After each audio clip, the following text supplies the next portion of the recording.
O pensamento dos idealistas alemães surge no contexto do que a gente chama de iluminismo, né? Os franceses chamam de Lumière e os alemães chamam de Aufklärung, né?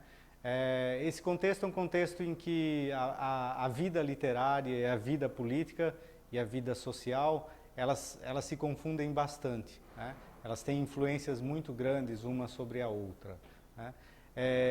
Para entender o surgimento dessa época de luzes, que vai ser tão importante para depois a gente pensar não só a literatura, mas todo o sistema artístico, né, o sistema artístico como um todo dentro da sociedade atual, é preciso entender um pouco da vida social, o que está acontecendo, as transformações sociais que estão acontecendo na Europa ao longo do século XVIII, né?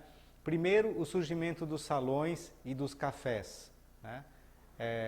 Que são locais em que o debate sobre o gosto estético, sobre as obras literárias, e também sobre questões filosóficas e científicas. Então, esse espaço dos cafés e dos salões cria um espaço de discussão laico, né?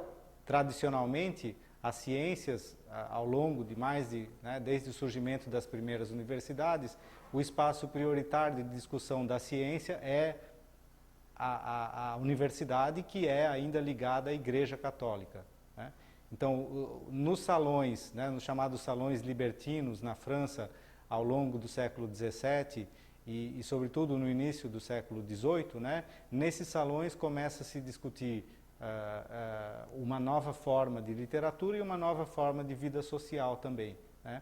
É justamente nesses salões que surgem, a partir desses salões e desses cafés, né? O café é uma instituição interessante, porque o café é uma nova forma significa, né, uma nova forma de convívio e de vida social, né, dentro do qual vai também haver uma troca muito importante de ideias políticas, sobretudo, porque também é um lugar neutro em relação à corte, né? Na corte certas coisas não podem ser ditas, mas nos cafés os intelectuais podem discutir. Então esses dois espaços acabam gerando novas ideias políticas, novas ideias filosóficas e também novas ideias literárias, né, poéticas, teatrais, artísticas. Justamente desse espaço dos salões e dos cafés que vão sair alguns dos nomes mais importantes que vão fundamentar depois o iluminismo, né? Rousseau, Diderot, Voltaire, né? Eles frequentam a corte, mas eles vivem entre esses salões e esses cafés, vivem novas formas de discussão política, filosófica e social, e vão produzir um conjunto de obras que vão reclamar, de alguma forma, uma nova ordem social, né? Particularmente na obra do Rousseau, né?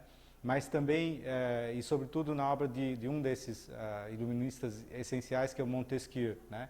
Que é ao mesmo tempo um escritor, um romancista que escreve um romance chamado Cartas Persas, mas também escreve uma nova forma, né? Ou pensa uma nova forma de organização política que dá origem ao Estado político moderno, né? A divisão entre os três poderes, etc.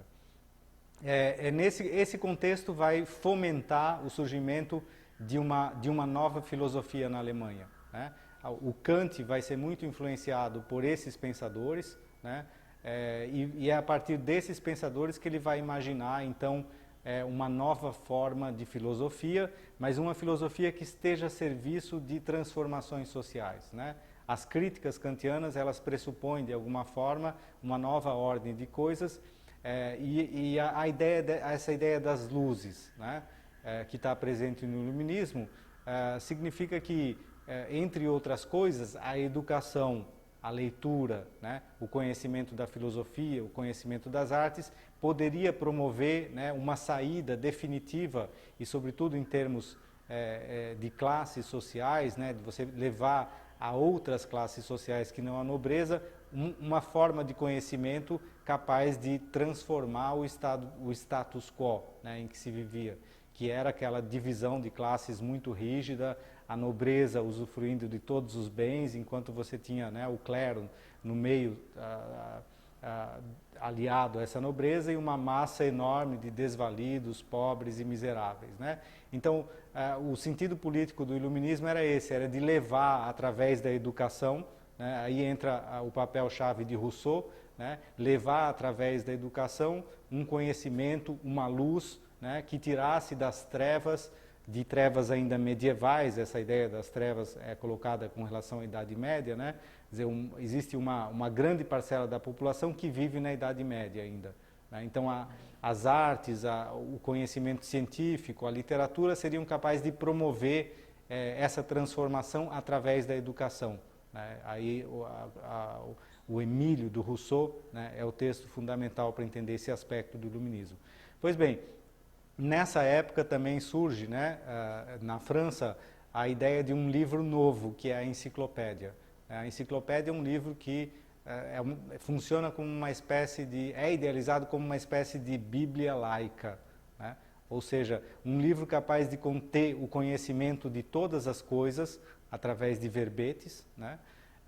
Um pouco como a internet de hoje, né? A enciclopédia tem um papel revolucionário nessa época, né? Porque é um livro que vai escrevendo sobre questões científicas, questões filosóficas, né?